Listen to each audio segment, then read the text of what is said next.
Lahore press club ਵਿੱਚ journalist housing society ਦੇ F block ਦੀ ਕੁਰਾਨੰਦਾਜ਼ੀ ਕੀਤੀ ਗਈ, ਜਿਹਦੇ ਵਿੱਚ ਸਹਾਫੀਆਂ ਦੀ ਵੱਡੀ ਤਾਦਾਦ ਸ਼ਰੀਕ ਹੋਈ। ਤਕਰੀਬ ਵਿੱਚ ਸ਼ਾਮਿਲ ਹੋਣ ਵਾਲਿਆਂ ਇਸ ਇਕਦਾਮ ਨੂੰ ਤਾਰੀਖੀ ਕਰਾਰ ਦਿੰਦਿਆਂ ਹੋਇਆਂ ਮੌਜੂਦਾ ਬਾਡੀ ਨੂੰ ਖੂਬ ਸਰਾਹਿਆ। ਅੱਜ ਲਾਹੌਰ ਪ੍ਰੈਸ ਕਲੱਬ ਦੀ ਤਾਰੀਖ ਦੇ ਵਿੱਚ ਇੱਕ ਨਵੀਂ ਤਾਰੀਖ ਰਕਮ ਹੋਈ ਹੈ ਕਿ 11 ਸਾਲ ਤੋਂ ਅਸੀਂ ਸਭ ਲੋਕ ਮਿਲ ਕੇ ਸਟਰਗਲ ਕਰ ਰਹੇ ਸੀ ਔਰ ਇੱਕ ਜਿਹੜਾ ਸਾਡਾ ख्वाब ਸੀ ਆਪਣੇ ਘਰ ਦਾ, ਆਪਣੀ ਛੱਤ ਦਾ, ਅੱਜ ਉਹ ਪੂਰਾ ਕਰਤਾ।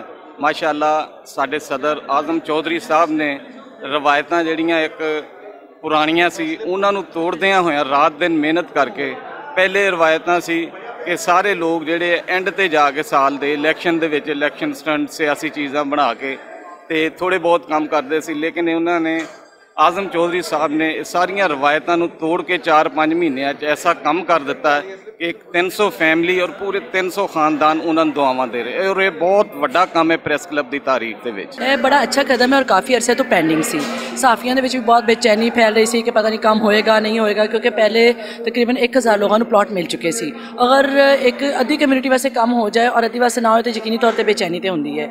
तकरीबन 300 लोग सन प्रेस क्लब के जिन्होंने मैंबर रह गए सन हाले। हुण यह होया कि हुण इन्होंने मिल गया और अज काम हो गया और बड़ा अच्छा है, बड़ी काबिश है। प्रेस क्लब की मौजूदा जी बॉडी है उन्हें बड़ा काम किया है। लाहौर प्रेस क्लब के सदर आजम चौधरी ते सैकटरी मजीद साजिद का कहना सी उन्हां वास्ते ये बड़े एजाज की गल है कि एफ ब्लॉक का देरीना मसला उन्हां दे हत्थीं हल होया। अज अलहमदुल्ला असीं कुरानंदाजी की है जिहदे च असीं 365 प्लाट टोटल जिहड़े अज तकसीम किए हैं, जिहदे चों 292 प्लाट जर्नलिस्टां दे ने, लाहौर प्रेस क्लब के मैंबरां दे ने, बाकी DGPR इंफॉर्मेशन डिपार्टमेंट के प्लाट ने। मैं अल्लाह ताला का शुक्र अदा करना कि उन्हें सानू ये मौका अता किया और एक खिदमत की सियासत जी शुरू की सी।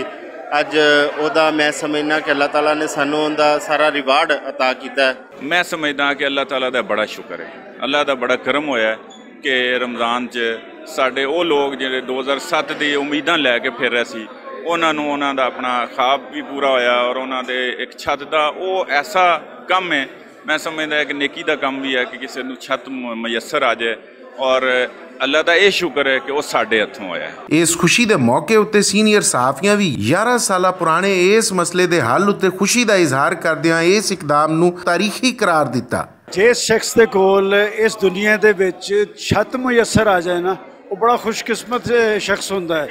और प्रेस क्लब की हिस्टरी दे विच जदों दी हाउसिंग स्कीम का अमल शुरू होया है, ये मुसलसल एक अमल जारी है और इलैक्टेड बॉडीज़ जी है अपने तमाम साथियों वास्ते छत का बंदोबस्त करने की कोशिश कर रही है। एफ ब्लॉक के जोड़े अलॉटीज से उन्होंने अलॉटमेंट लैटर जारी किए गए हैं और मैं समझदा कि लाहौर के आखिरी सहाफ़ी नूं और आखिरी कैमरामैन नूं भी छत मुयसर आनी चाहिए है।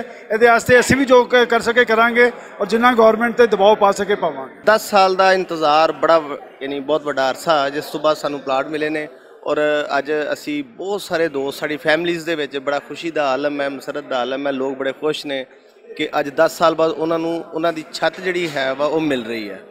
तो अल्लाह करे कि प्रोग्रेस वाले इस तरह के तामीरी काम, तरक्की वाले काम, क्लब के मैंबरान की फलाहो बहबूद वाले काम जारी रखन, असी उन्होंने वास्ते हमेशा दुआ करें। प्रोग्रेसिव ग्रुप का और खास तौर पर आजम चौधरी का मशकूर हाँ कि जिन्होंने दिन रात एक करके 5 महीनों के लाहौर प्रेस क्लब और सहाफ़ी कॉलोनी के 2 वड्डे मसाइल जिन्हों एक एफ ब्लॉक और बी ब्लॉक का मसला 5 महीने चल रहा है, जोड़ा अरसा 14 साल और 17 साल तो हल नहीं हो पा रहा। दूसरा ये साढ़े तमाम एफ ब्लॉक के जोड़े दोस्त ने जिन्होंने बड़ी एफर्ट की इसकी हर दौर के किसी न किसी दोस्त ने यह जोड़ा मिशन से या इशू से वो लैके चलता रहा है।